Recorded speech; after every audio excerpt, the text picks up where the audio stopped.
성장남님은 25번째 주일에 하나님 앞에 올려드리겠습니다. 다 같이 기도하겠습니다.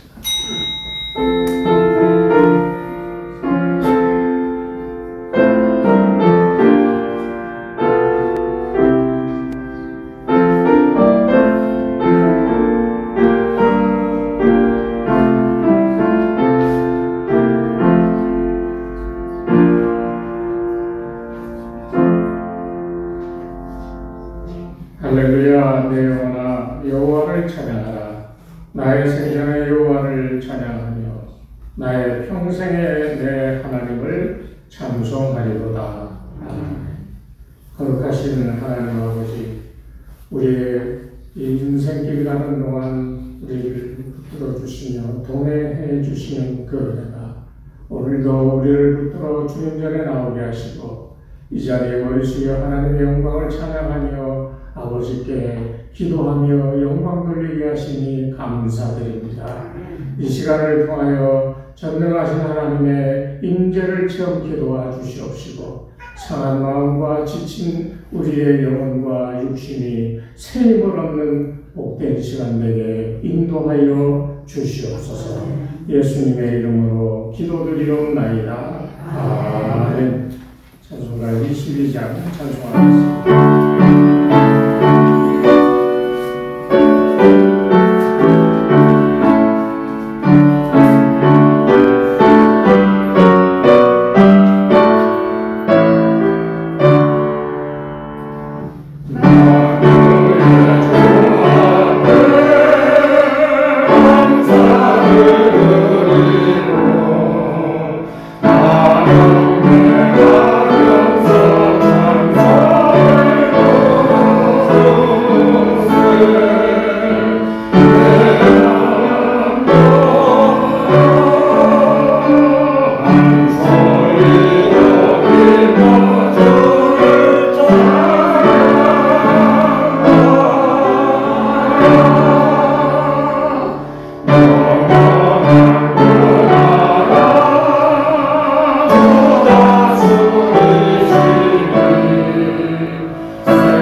할렐루야. 우리 하나님을 찬양하는 일이 선하며 찬송하는 일이 아름답고 마땅하도다. 여호와께서 예루살렘을 세우시며 이스라엘의 흩어진 자들을 모으시며 상심한 자들을 고치시며 그들의 상처를 싸매시는도다. 그가 별들의 수호를 쓰시고 그것들을 다 이름대로 부르시는도다. 우리 주는 위대하시며 능력이 많으시며 그의 지혜가 무궁하시도다.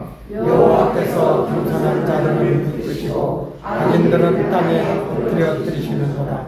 감사함으로 여호와께 노래하며 수금으로 하나님께 찬양할지어다. 그가 구름으로 하늘을 덮으시며 양을 위하여 길을 준비하시며 산에 불이 자라게 하시며 들짐승과 우는 까마귀 새끼에게 먹을 것을 주시는도다. 여호와는 하나님 입에서 하여 기뻐하지 아니하시며 사람의 다리가 억세다 하여 기뻐하지 아니하시고 여호와는 자기를 경외하는 자들과 그의 인자하심을 바라는 자들을 기뻐하시는도다. 아멘. 한 주간의 삶을 돌아보며 하나님께 그에게 기도를 드리겠습니다. 내가 이르기를 내 허물을 여호와께 자복하리라 하고 주께 내 죄를 아뢰고 내 죄악을 숨기지 아니하였더니 곧 주께서 내 죄악을 사하셨나이다. 허물의 사함을 받고 자신의 죄가 가려진 자는 복이 있도다. 신앙 고백하겠습니다. 나는 전능하신 아버지 하나님 천지의 창조주를 믿습니다. 나는 그의 유일하신 아들 우리 주 예수 그리스도를 믿습니다. 그는 성령을 잉태되어 동정녀 마리아에게서 나시고 본디오 빌라도에게 고난을 받아 십자가에 못 박혀 죽으시고 장사된 지 사흘 만에 죽은 자 가운데서 다시 살아나셨으며 하늘에 오르시어 전능하신 아버지 하나님 우편에 앉아 계시다가 거기로부터 살아있는 자와 죽은 자를 심판하러 오십니다. 나는 성령을 믿으며 거룩한 공교회와 성교의 교제와 죄를 용서하는 것과 몸의 부활과 영생을 믿습니다. 아멘. 찬송가 511장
구약성경 시편 121편 시편 121편 1절부터 8절까지 말씀 목소리로 함께 말씀을 공독하겠습니다.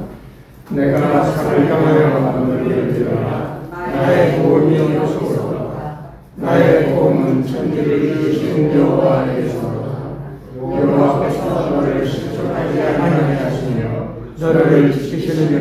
졸지 아니하시리로다. 이스라엘을 지키시는 이는 졸지도 아니하시고 주무시지도 아니하시리로다. 여호와는 너를 지키시는 이시라. 여호와께서 내 오른쪽에서 내 그늘이 되시나니 낮에 내가 너를 사하지 아니하며 밤에 달도 너를 피하지 아니하리로다. 여호와께서 너를 지켜 모든 나라를 평안하게 하시며 또 내 영혼을 지키시리로다. 여호와께서 너의 출입을 지금부터 영원까지 지키시리로다. 아멘. 할렐루야. 아멘. 우리 주님의 은혜와 평강이 이제 한 해를 마무리하신 여러분들 마음을 편하게 또 새해를 준비하는 귀한 또 지혜가 여러분에게 있기를 주의 이름으로 축복을 합니다. 아멘. 오늘 시편 121편을 읽으면서 우리가 결론적으로 얻어야 될 교훈 하나는 다른 것이 아니라 세상의 삶 가운데 시험과 환난이 있다 할지라도 하나님이 우리를 도우신다. 아멘. 하나님이 도우신다라고 하는 것을 이 시편 기자는 우리에게 강력하게 고백하고 있는 겁니다. 찬양시라기보다는 신앙 고백을 하고 있는 것이 오늘 이 시편이라고 얘기할 수 있습니다. 여기에 1절에 그랬잖아요. 내가 산을 향하여 눈을 들리라. 인생은 우리는 주변만 돌아보며 사는 경우가 많잖아요. 우리의 환경, 우리의 처지를 돌아보고 또 내 주위에 있는 사람들과 내가 살아가고 있는 내 삶을 바라보면서 비교하고 그 눈으로 보이는 우리 주변의 이런저런 일들 때문에 때로는 기뻐하기도 하고 때로는 실망하고 좌절하기도 하잖아요. 여기 눈을 든다라고 하는 행위가 얼마나 중요한지 이 상징적인 표현을 우리는 기억해야 됩니다. 우리는 주변만 돌아보고 주변의 어려움과 고난이 오면은 실망하고 좌절하고 탄식하면서 내 인생은 왜 이 모양이야? 라고 그렇게 자주 할 때가 얼마나 많습니까?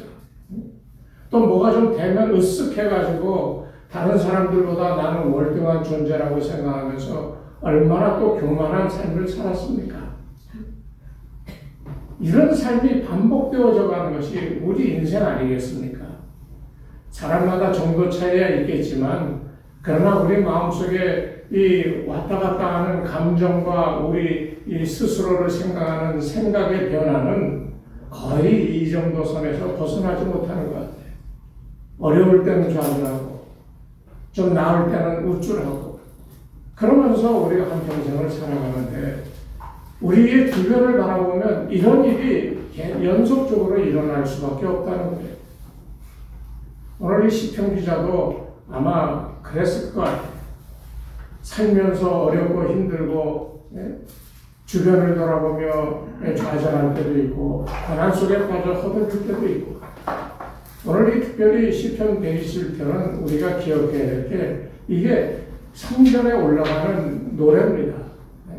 다시 말하면 여기 121편 그 위에 보면 1절 외우면 성전에 올라가는 노래 이렇게 되어 있잖아요. 이 성전에 올라가는 노래라고 되어 있는 이유가 있어요. 이 이야기는 곧 이 이스라엘 백성들의 삶을 대변해주는 중요한 요소 가운데 하나인데 이 이스라엘 백성들은 절기 때마다 예루살렘 성전에 올라가서 그곳에서 제사를 드리고 자기의 몸을 보여줘야 될 의무를 가지고 살아가는 사람들이에요. 그러니까 절기 때만 하면 가는 거야. 우리 지금은 좀 덜해졌지만 추석이나 구정되면 고향 찾아 부모 집으로 얼마나 많이 움직여 갑니까?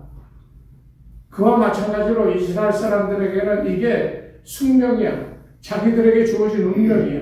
그렇기 때문에 때가 되면 예루살렘에 올라가야 되는 거예요. 그래서 지금 성전에 올라가는 노래, 이 노래가 왜 중요한가 하는 것을 인생과 비교하여 지금 설명하고 있습니다.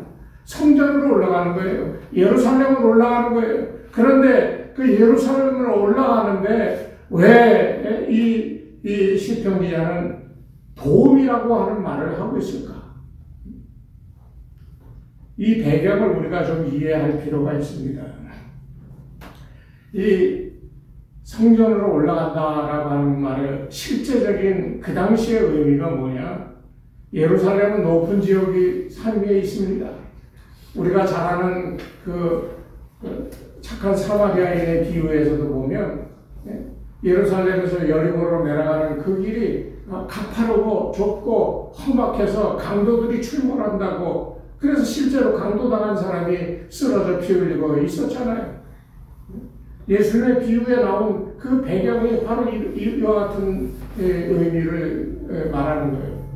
그러니까 예루살렘으로 올라간다는 말은 그냥 즐겁게 그냥 가방 메고 야 성전에 올라간다고 가는 그런 기쁨도 있었지만, 그 산에 올라가는 그 험한 길을 가는 동안에 강도의 위험이 있고 길이 험해서 힘들 수 있다라고 하는 것을 전제로 하는 노래가 바로 이 성전에 올라가는 노래입니다. 그러니까 이 성전으로 간다, 예루살렘으로 올라간다는 말은 마치 순례자의 여정과도 같은 그런 일이었다는 겁니다. 그렇기 때문에 이 성전으로 올라간다라고 이 노래를 부르고 있는 시편 기자는 이것이 환호와 하나님의 영광을 기대하며 올라가는 그런 시라기보다는 자신이 이제 그곳에 도달하기까지의 여정을, 위험한 현실 속에서 내가 어떻게 될까 걱정하며 도움을 요청하는 신앙 고백적인 그런 시라고 얘기할 수가 있습니다. 사람이 살면서 도움 안 받으면서 사는 사람이 어디 있어요? 다 도움받죠. 가깝게는 부부끼리 얼마나 많이 도움을 주고받습니까? 제 친구 하나는 몇 년 전에 아내를 잃고 혼자 사는데, 그 만나면 그렇게 잘 살고 뭐 재산도 있고 지금도 돈도 많고 그러는데 사람이 꾀죄죄해. 야, 너 좀 뭐 옷차림이 좀 뭐냐, 좀 잘 좀 옷도 대려 입고 좀 옷도 좀 깔끔하게 입고 좀 그렇게 하고 다녀라. 그 수염도 좀 깎아. 뭐 그냥 수염이 이렇게 달아가지고 서로 간에 보이지는 않지만 의지하며 보이지 않는 도움을 서로 피청 안에 주고받으면서 그렇게 살아가는 게 부부잖아요. 부부뿐입니까? 자녀들은 또 어때요? 또 형제들은 어때요? 친구들은 또 어때요? 서로 사람들이 살아가면서 서로 알게 모르게 도와주면서 살아가잖아요. 내가 지금 당장 돈이 필요한데 돈 구할 데가 없어서 친구한테 부탁했더니 친구가 돈을 빌려줘서 위험한 고비를 넘기고 뭐 이러면서 살았잖아요.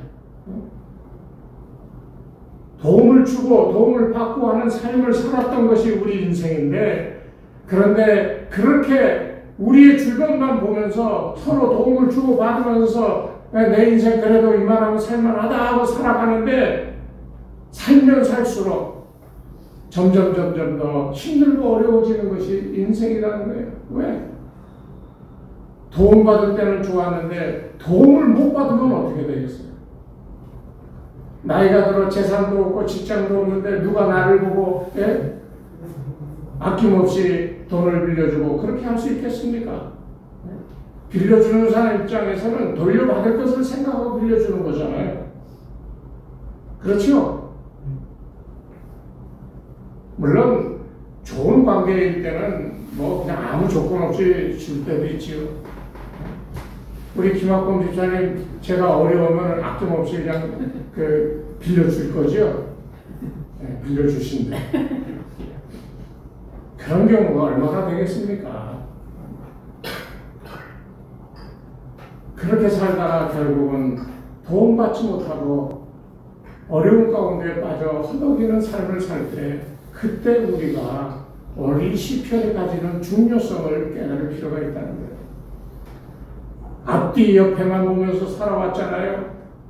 그런데 이 시편 기자도 그 인생을 그렇게 살았는데 이제 이 산에 올라갈 생각을 하니 두려움이 생기고, 또 한편으로는 하나님을 만난다는 생각에 기쁨이 있었지만 기쁘고 즐거움이, 그러나 한편에는 불안과 공포가 존재하고 있는 이런 상황 속에서 왔다 갔다 하는 자기의 마음을 붙잡을 수 없는 그런 상황 속에서 내가 이런 상황에서 어찌 하나님께 나아갈 수 있을까?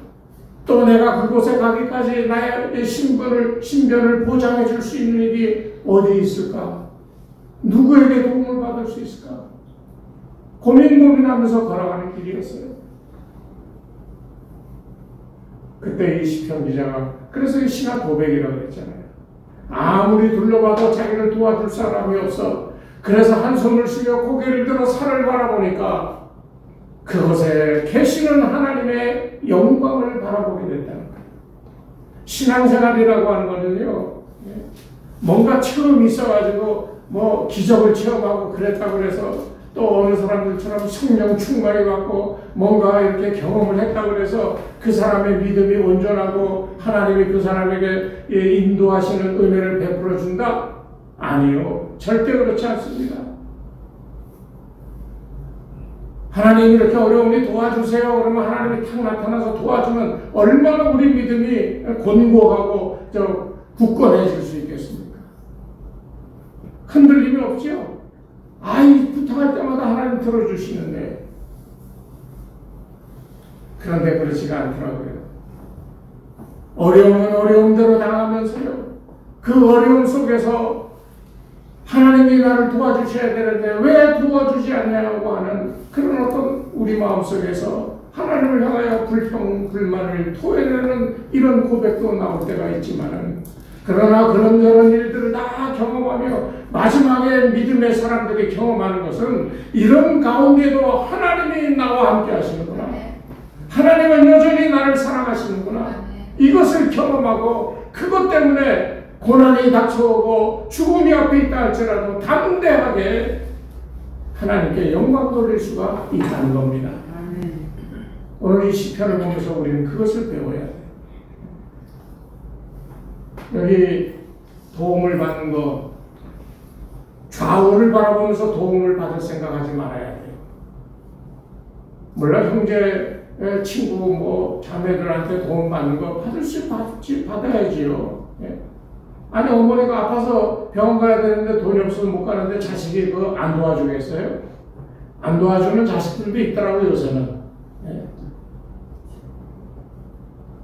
부부간에 아픈데 그 쌤통이라고 그러고 당신 나한테 그렇게 잘못하니까 이렇게 아픈 거야 이러고 저주 같은 말을 할 사람이 있습니까?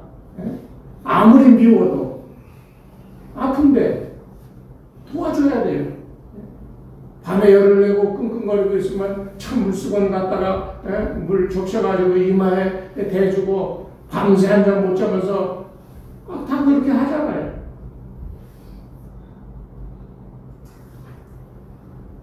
우리 김정렬 집사님, 김혁기 집사님이 몸살감기해서 막 열이 펄펄 나는데 야, 약이나 먹고 자. 그러고 그냥 돌아누워 자나요?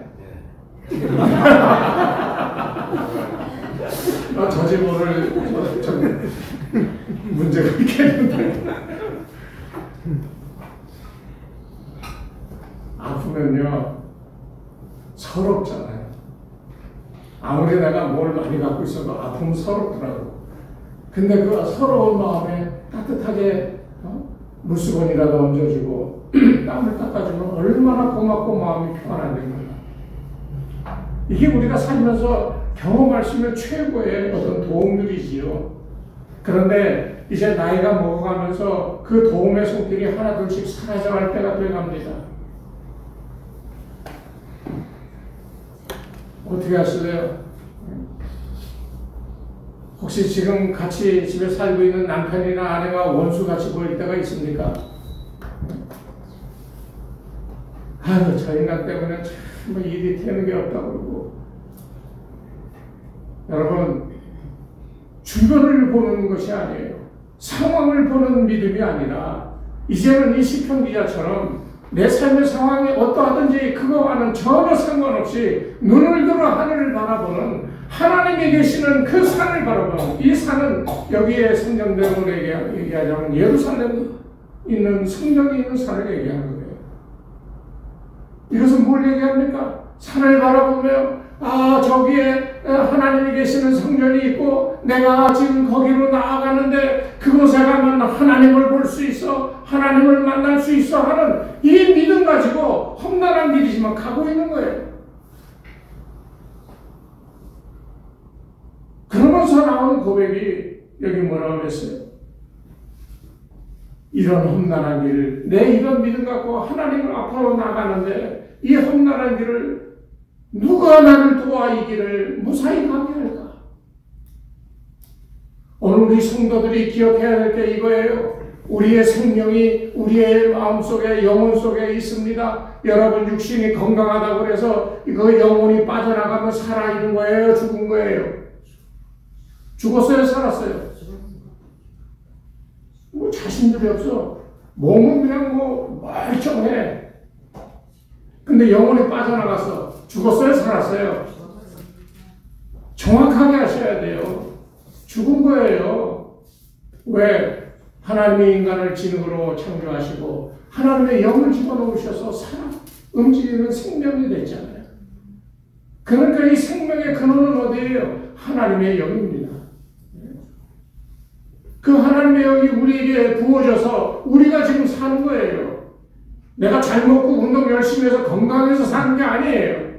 이것을 정확하게 하셔야 돼. 예수 믿는 사람들은 그래서 우리가 하나님을 바라봐야 될 이유가 여기 있는 거예요. 우리의 생명이 누구에게서 왔어요? 하나님께로부터 왔어요. 그러니 하나님 바라봐야죠. 내 삶에 육신의 병이 들고 삶이 어려워졌다 할지라도 내 생명의 근원은 누구시다? 하나님. 그러니 하나님 바라보는 거예요. 그래서 이 시편 기자는 내가 산을 향하여 눈을 들리라.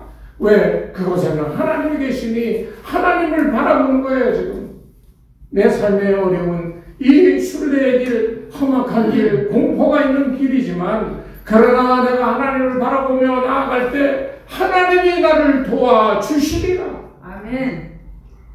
이것이 우리 성도들이 저 천국, 저 마지막 날 하나님이 우리를 영접하는 그날까지 그것을 향해 가는 성도들의 마음가짐이 되어야 된다는 거예요. 아멘. 생명을 지키십시오. 아멘. 생명을 지킨다고 뭐 좋은 거 많이 먹죠. 저도 이 담낭을 절제하고 나서 이 소화 안 돼가지고 뭐 여러 가지 소화제도 먹고 뭐 우루사도 뭐 좋다고 그래서 먹고 그러는데 뭐 괜찮다가도 어떤 때는 갑자기 막 배가 막 쥐틀리면서 막 배가 아프고 막 배탈이 나고 그럴 때가 종종 있어요. 예전보다는 덜해졌지만 그때마다 생각하는 게 뭔지 아십니까? 이거 이렇게 되지 않을 약은 없을까? 병원에 가서 의사한테 물어봐요. 아, 이런 상황이 계속 종종 되는데 이거 좀 낫게 할 수 있는 뭐 없어요? 의사들도 그러는 거예요. 아유, 그건 뭐 그 정도면 양호한 겁니다. 그렇게 알고 사셔야지 뭐 맨날 그런 것도 아닌데 그래도 좋아지셨어요. 굉장히 지금 상태가 좋아요. 그러니까 안심하고 그냥 먹는 거 좀 조심하시면서 사세요. 만족할까요? 만족 못하지요. 고개는 끄덕거리고 알았다고 나오지만 한편으로는 만족할 수가 없지요. 우리의 삶도 마찬가지인 거예요. 우리 삶에 만족하지 못하는 것들이 얼마나 많아. 그 만족하지 못하는 것을 만족하게 채우려고 애쓰며 수고하며 살아가는데 그게 채워지냐고요. 안 채워지더라고요. 만족함이 없어요. 그래서 어떤 때는 포기하기도 하고요. 어떤 때는 좌절 속에서 그냥 뭐 세상의 유흥이나 세상의 이런 문화에 나를 내어 맡기고 거기서 그냥 잠시라도 즐거움을 얻으려고 할 때도 있고 뭐 이렇게 우리가 살았어 지금까지. 이제 여러분 마지막 저 천국을 바라며 생명이 하나님께로부터 왔음을 믿고 내 속에 바로 그 하나님이 주신 생명이 지금 나를 사랑하고 있다라고 하는 것을 깨닫고 그 생명의 원천 되시는 하나님을 바라볼 수 있는 믿음으로 변화될 수 있기를 주의 이름으로 부탁을 드립니다. 아멘. 오늘 이 시편을 보면 4개로 크게 나누어진 것을 볼 수 있어요.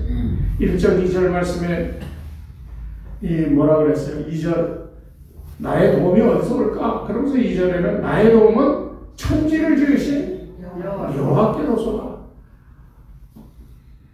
이게 얼마나 위대한 고백인지 우리 알아야 됩니다.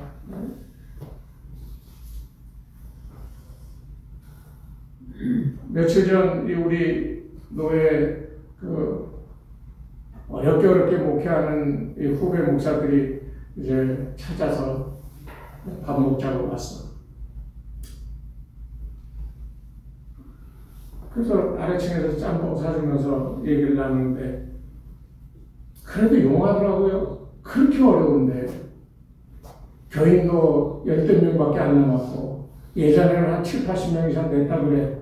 근데 코로나 딱 3년에 10명도 안 보인다는 거예요. 제가 그 얘기 들으면서 우리 교회는 얼마나 감사한가. 만족함이 없었는데 그 얘기를 들으니까 상대적으로 만족함이 생기더라고요. 이게 얼마나 인간이 치사합니까? 남의 어려움을 보면서 내가 오히려 만족함을 느낀다니. 오늘 우리가 가져야 될 생각의 첫 번째는요, 우리가 만족하느냐 안 하느냐 이게 문제가 아니라 하나님이 천지를 창조하신 하나님이 나를 돕고 계시다라고 하는 사실을 인식하는 데서부터 만족감을 느껴야 되는 거예요. 여기 그냥 하나님이라고 그러지 않고 천지를 지으신 여호와라고 그랬어요. 이 말은 뭡니까? 태초에 인간을 창조하고 그 영을 우리에게 불어넣어 주셨던 그 하나님이 지금도 똑같이 우리에게 역사합니다. 천지를 지으신 여호와 하나님. 그냥 하나님이라고 그러지 않았어요. 천지를 지으신 그 말이 무엇을 의미합니까? 지으셨을 뿐만 아니라 지금도 우리를 돌봐주고 계시다라고 하는 그것을 의미하는 거잖아요. 그러니까 여러분 절대로 흔들리지 마십시오. 무슨 일을 만나든지 여러분의 생명을 주시고 그 생명을 유지하며 살아갈 수 있도록 도우시는 하나님이 지금도 여러분에게 생명을 주시던 때와 똑같이, 아니 더 이전에 아담에게 생명을 주셨던 그 창조의 시간대에 그 하나님이 지금도 똑같이 우리에게 생명을 부여하며 살아가게 해 주시고 있다는 이 사실을 믿으시기 바랍니다. 아멘. 이게 얼마나 큰 만족이 되는지 우리가 알아야 돼요. 아까도 말씀드렸지만 삶이라고 하는 것은 하나님을 향하여 나아가는 자의 기쁨, 기대감이 있고, 또 반대로는 강도의 위험과 길의 험악함으로 인한 힘들고 공포스러움이 존재한다고 그랬잖아요.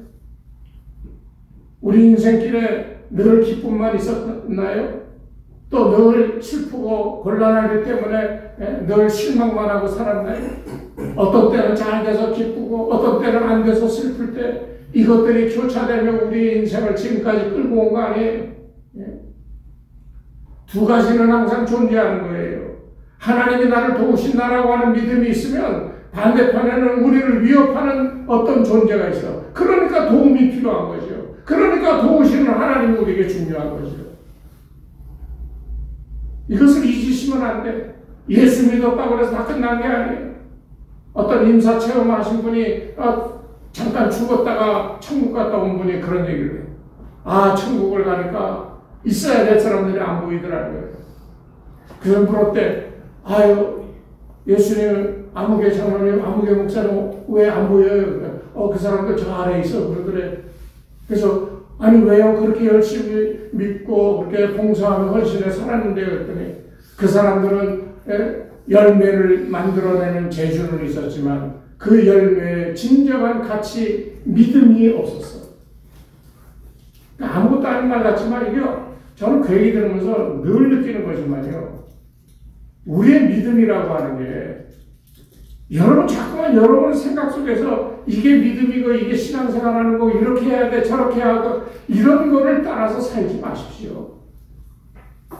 매 순간마다 나를 도우시는 하나님이 있음을 기억하여서 하나님이 나에게 무엇이라 말씀하시고 내게 어떻게 행할 것을 명령하시는가 하는 거에 민감해야 된다는 겁니다. 바쁜 세상에 언제 그래요? 아니요.